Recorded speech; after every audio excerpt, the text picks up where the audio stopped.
Cuando son las 9 de la noche con 4 minutos y 20 segundos, yo le agradezco mucho a Delia Bello, ella es investigadora del Servicio Sismológico Nacional, que me tome la llamada para platicar sobre todos estos temas que nos tienen a todos anonadados. Primero la obligadísima pregunta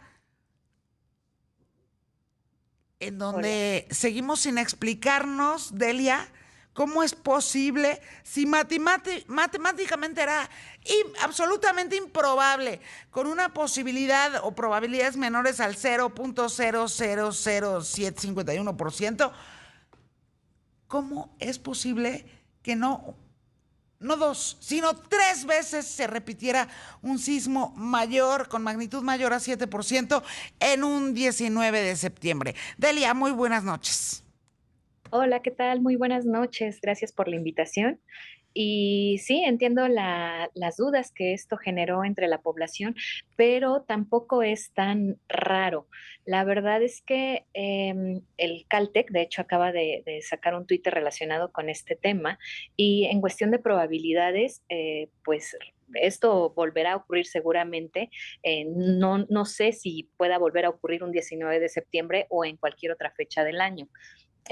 Se hace una analogía para explicar esta situación con las fechas de cumpleaños. Seguramente, por ejemplo, en su familia hay al menos 2 personas que cumplen años el mismo día, pero si después revisamos, por ejemplo, en una escuela o una universidad como es la UNAM y las fechas de nacimiento de los estudiantes, seguro habrá varios estudiantes que cumplirán años el mismo día y me atrevería a casi poner sobre la mesa que habrá varios estudiantes que habrán nacido en la misma hora. Entonces, algo semejante ocurre con los sismos. Recordemos que México es un país con gran cantidad de sismos y esto lleva a que en algunas ocasiones, como en el 19 de septiembre, coincidan eventos como fue el de 1985, el del 2017 y ahora el de ayer del 2022. Pero matemáticamente era improbable, absolutamente improbable.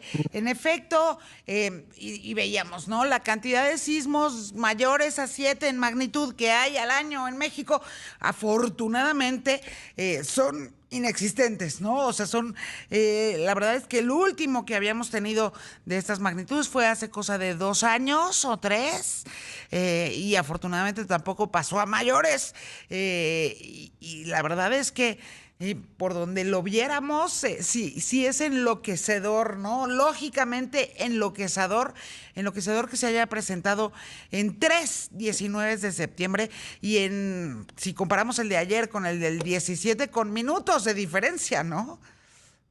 Sí, exactamente. Sí, las probabilidades son bajas, pero no son nulas. Entonces, con esa pequeña probabilidad que se tenga es suficiente para que, bueno, se den estas coincidencias.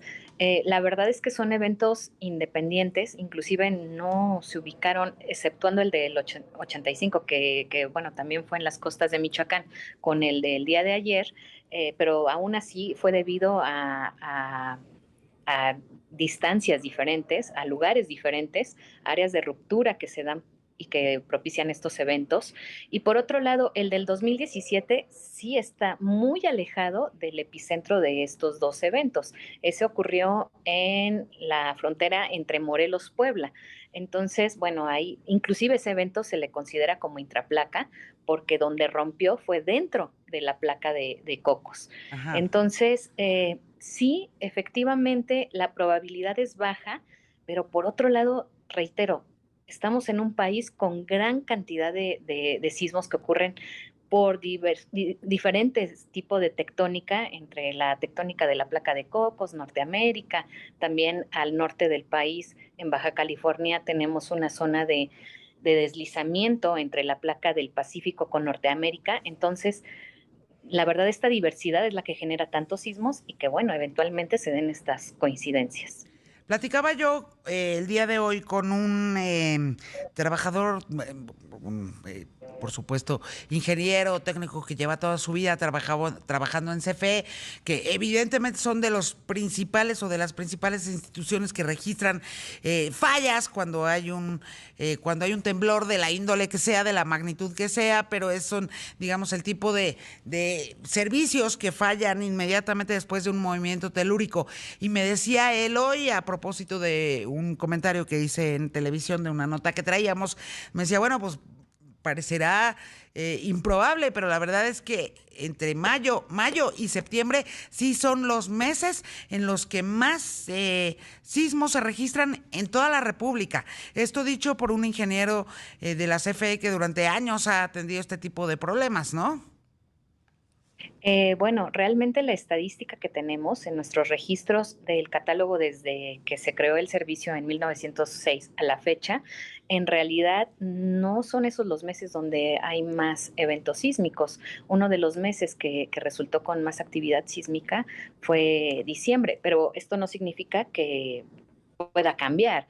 Seguramente si revisamos dentro de 100 años, a lo mejor ya nosotros ya no vamos a estar aquí en la Tierra, pero los sismólogos dentro de 100 años probablemente encuentren otro mes donde ocurran más eventos sísmicos. Hasta el momento, con la estadística que tenemos, es diciembre en el que más se registran Ah, eventos sí, de magnitud considerable. qué Pero interesante. reitero, es hasta el momento.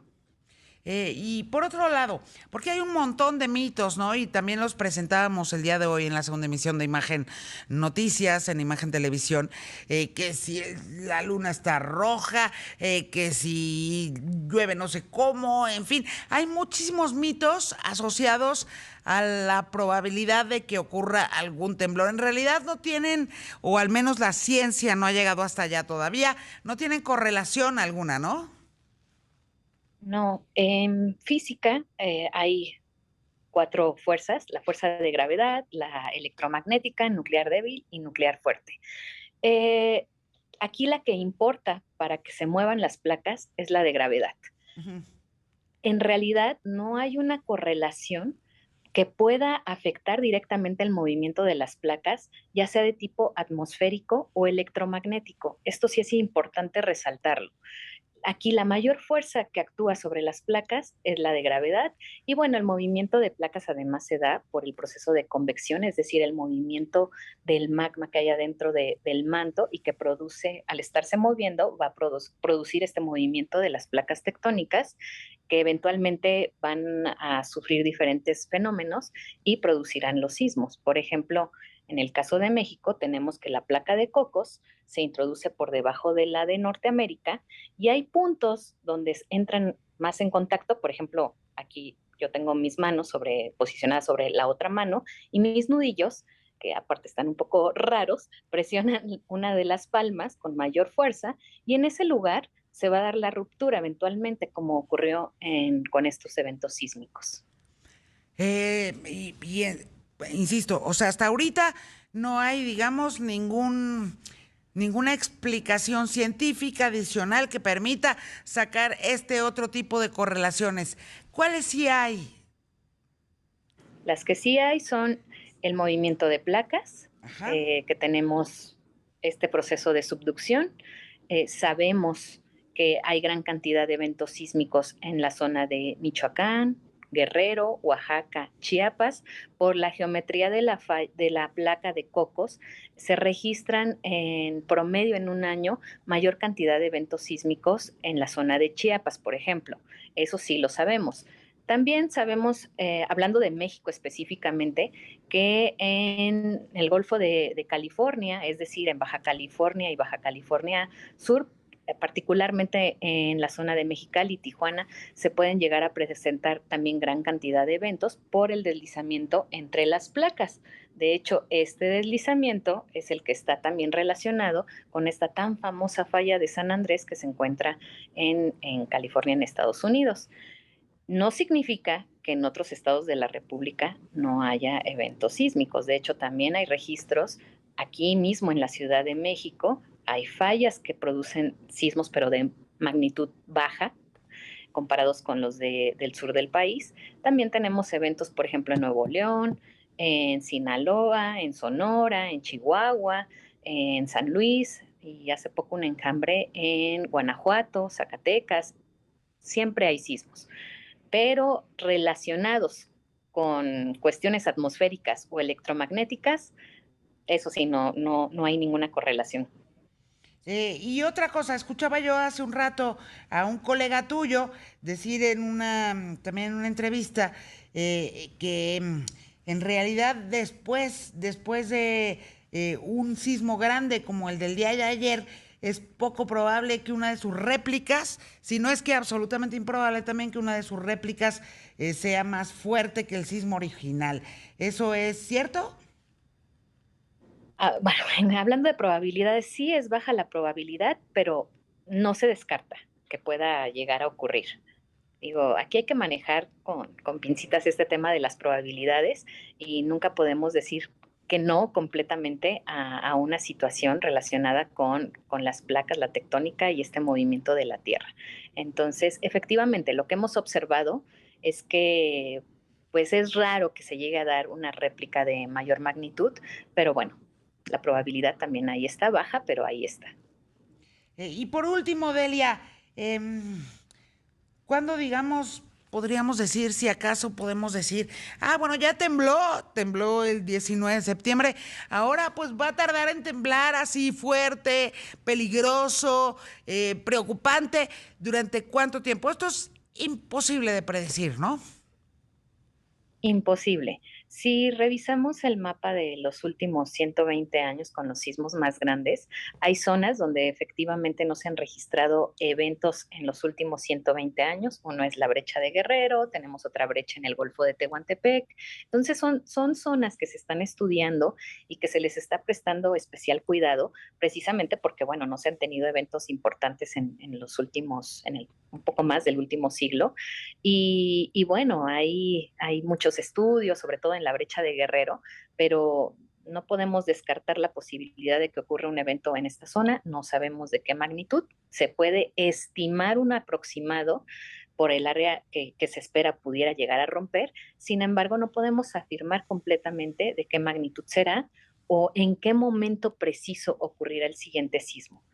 Yo creo que todos queremos saber el día, la hora y la magnitud exacta. Sin embargo, eso hasta el momento no lo podemos hacer.